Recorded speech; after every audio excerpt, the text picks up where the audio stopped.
Hello friend, नमस्कार। बीबी sir आपका एक बार स्वागत करता है आपके अपने चैनल बीबी सर यूके पे। देखिए, परसों हमने जिस टॉपिक पर चर्चा की थी उसका नाम था कुनिंद।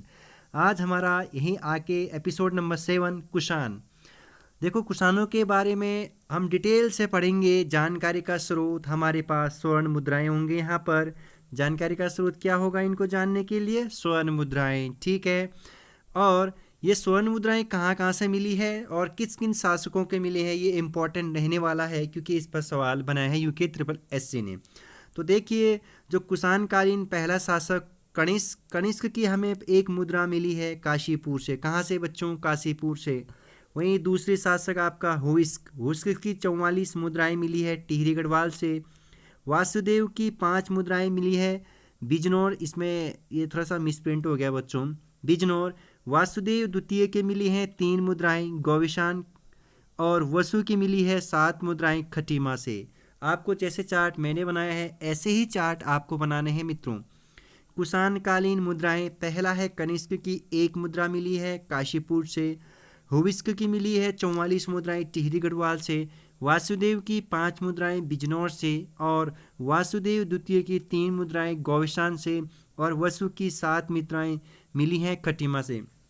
इससे ये जानकारी मिलती है हमें कि इस जब कुनिंद होंगे कुषाणों के समकालीन या कुषाणों के बाद जो कुनिंद के पास कुषाणों ने यहाँ राज किया होगा, इन मुद्राओं के माध्यम से हम आपको बताने की कोशिश करेंगे बच्चों। ठीक, अब देखिए यहाँ पर जो मैंने एक ऊपर एक स्थान लिखा है, जगह का नाम खटीमा। खटीमा का एक बार पूछा गया यूके ट्रिपल एससी ने कि खटीमा का पुराना नाम क्या है? खतनपुरी। क्या? कतनपुरी। ठीक है, कथनपुरी आपका इसका पुराना नाम। वहीं काशीपुर का पुराना नाम पूछा गया है गोविशान, जो उधम सिंह नगर में है गोविशान। और वर्तमान समय में जो वसु प्रकार की 7 मुद्राएं मिली है खटीमा से, इसको आपको बच्चों अल्मोड़ा संग्रहालय में रखा गया है। कहाँ रखा गया है?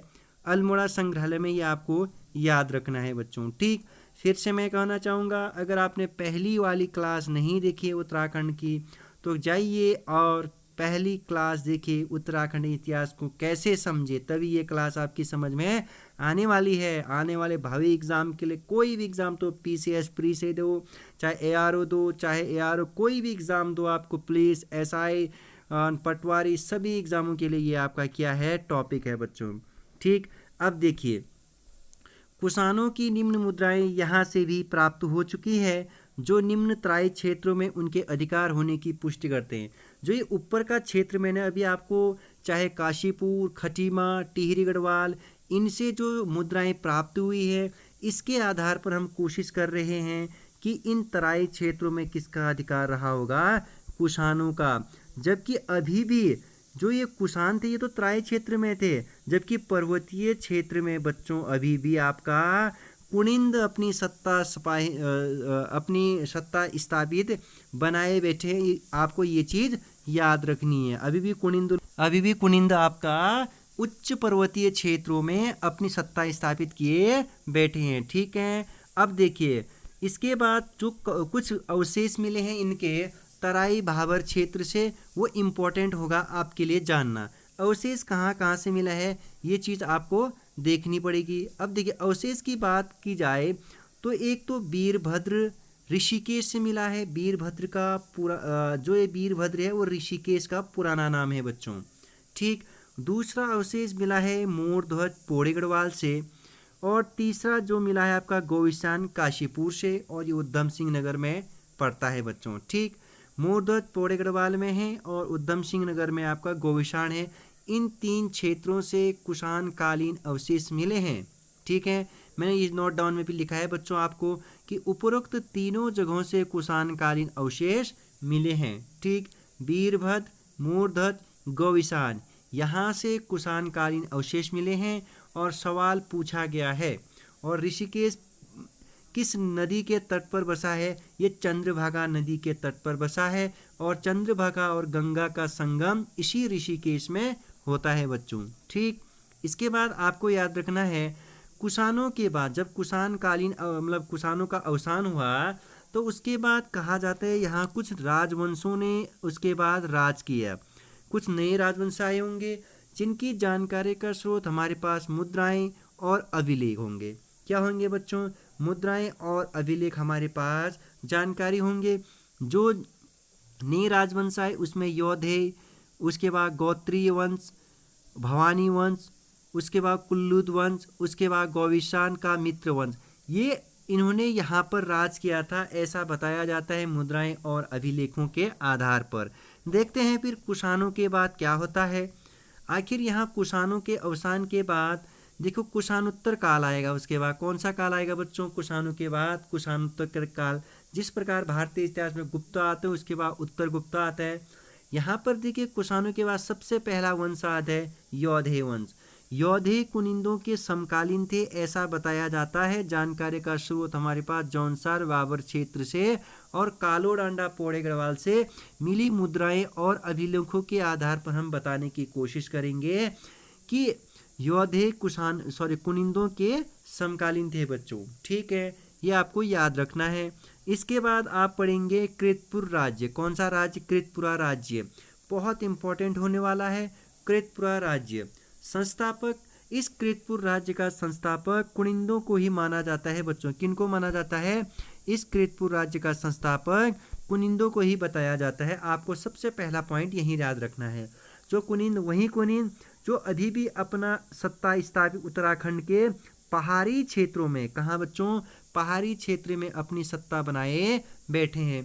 राजधानी अगर आपको याद हो तो ठीक है, राजधानी कृतपुर की राजधानी इनकी चमोली कार्तिकेयपुर नामक स्थान पर कृतपुर राज्य की राजधानी बनाई गई थी इन लोगों की। ठीक है, और ये कृतपुर जो था बच्चों, इनका विस्तार आपका हिमाचल प्रदेश, HP लिखा है मैंने शॉर्टकट में, और आपका उत्तराखंड हो गया, और आपका उत्तर प्रदेश का क्षेत्र हो गया।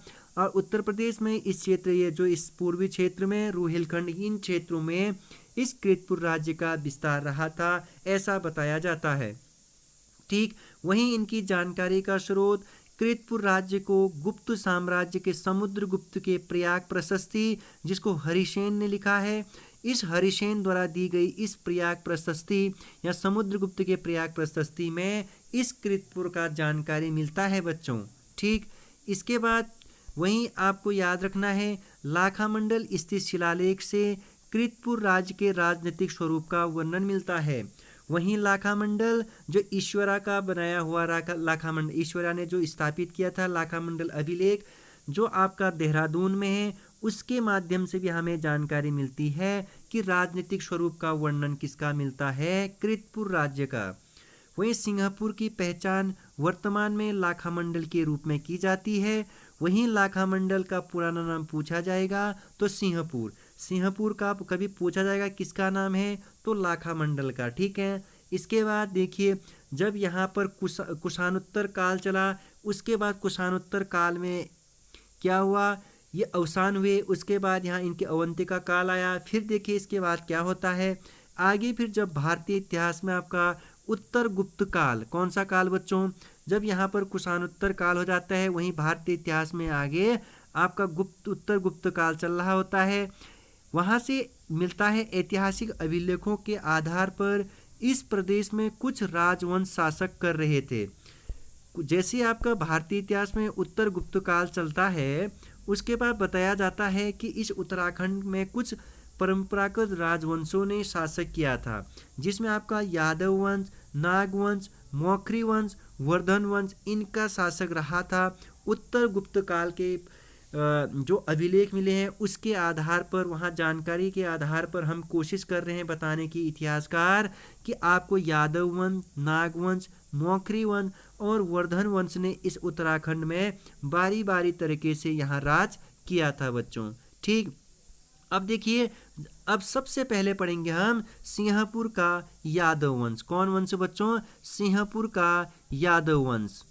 अब पढ़ेंगे बच्चों हम सिंहपुर का यादव वंश। देखिए हमने पहले कुनिंद पढ़ा, फिर कुषाण पढ़ा, फिर हमने यौधेयों को पढ़ा थोड़ा सा, फिर हमने कुषाणोत्तर काल पढ़ा। अब हम सिंहपुर का यादव पढ़ने वाले हैं। फिर से मैं आपको, अगर पहली क्लास नहीं देखी है तो पहली क्लास देखिए, तब जा कर के ये क्लास आपको अच्छे से समझ में आने वाली है बच्चों। क्योंकि इतिहास अगर समझनी है तो पहला टॉपिक जरूरी होता है समझने के लिए। वहीं पर फ्रेमिंग किया है मैंने, कौन सा वंश कब आएगा और कौन से वंश को मैं कब पढ़ाऊंगा। और अगर आपको PDF चाहिए तो आप हमारे टेलीग्राम को ज्वाइन करिए, वहाँ जल्द ही मैं 1 दिन के लिए PDF पब्लिश कर दूंगा।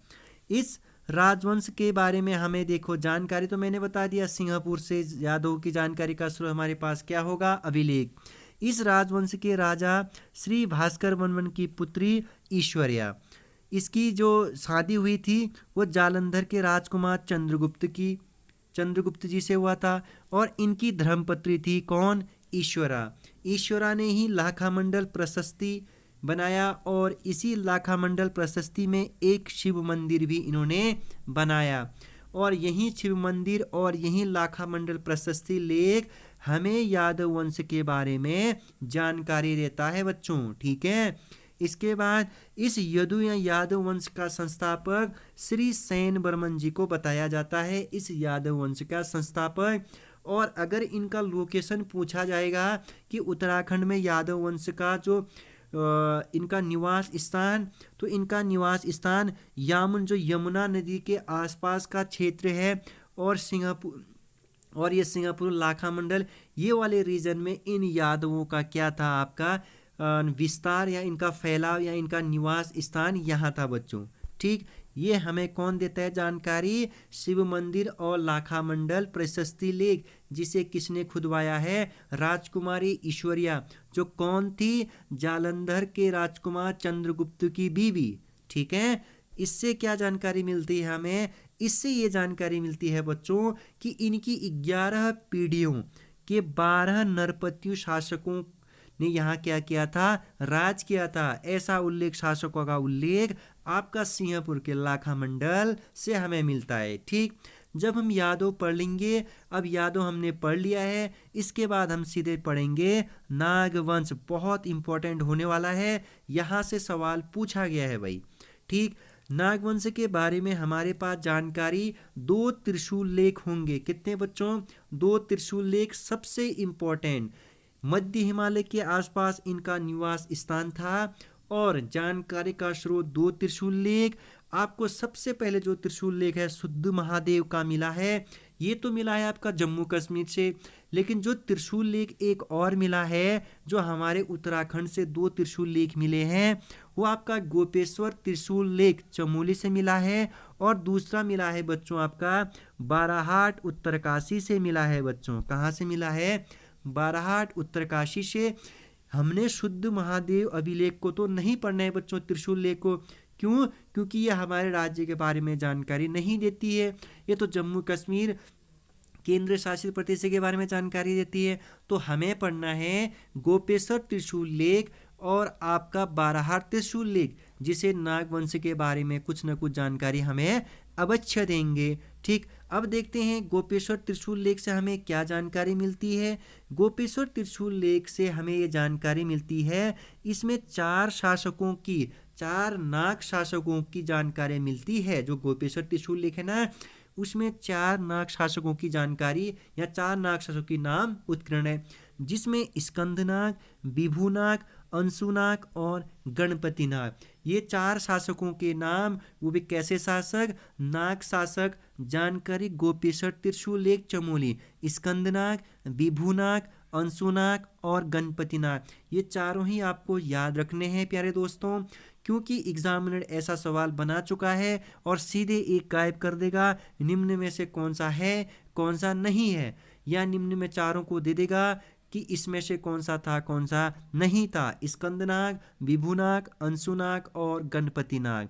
इसमें से बच्चों सबसे जो शक्तिशाली शासक था गणपति नाग। इसी गणपति नाग ने, जो मैंने थोड़ी देर पहले आपको कहा, यामुन प्रदेश जो यमुना नदी के आसपास का क्षेत्र यादवों का, उनको यहाँ से भगाया, उनका अंत किया इस गणपति नाग ने। इसीलिए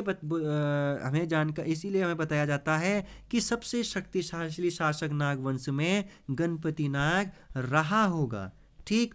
साथ ही आपको याद रखना है, मैंने आपको बताया कि बाराहाट उत्तरकाशी से भी एक लेख मिली है, उसकी लिपि आपको याद रखनी है, ब्राह्मी लिपि। कई बार सवाल पूछा गया है कि उत्तरकाशी त्रिशूल लेख जो बाराहाट से मिली है, उसकी लिपि कैसी थी, ब्राह्मी लिपि, जबकि दूसरी शंख लिपि, ठीक है।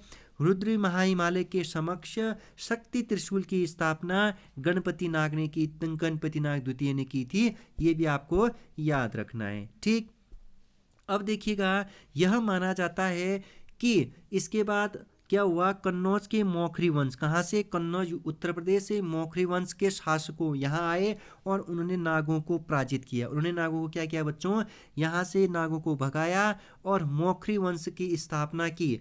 अब जब मौखरी वंश का अंतिम शासक ग्रहबर्मा यहाँ शासन कर रहा होता है, उसकी हत्या हो जाती है। अब उसकी हत्या हो जाने के बाद मौखरी वंश या मौखरी राज उसके बहनोई हर्षवर्धन के अधीन चले जाता है। जब मौखरी वंश का अंतिम शासक ग्रहबर्मा यहाँ आपका राज कर रहा होता है, अचानक से उसकी हत्या की जाती है। उसके बाद हर्षवर्धन या उसके बहनों हर्षवर्धन के अधीन ये आपका उत्तराखंड चले जाता है। उसके बाद हम पढ़ेंगे यहाँ पर हर्षवर्धन वंश, या इसको बोलेंगे बच्चों आपका वर्धन वंश। ठीक है, वानभट्ट की हर्षचरित, जिसने किस, देखो वानभट्ट ने क्या लिखी है, हर्षचरित।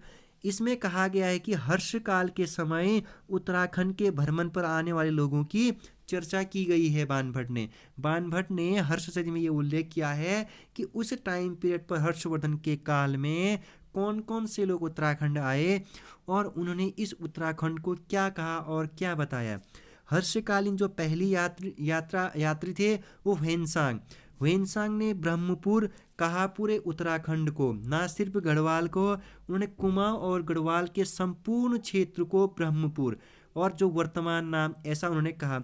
वहीं आपका उन्होंने इस ब्रह्मपुर को पोलिहिमोपुलो कहा। क्या कहा, पोलिहिमोपुलो कहा।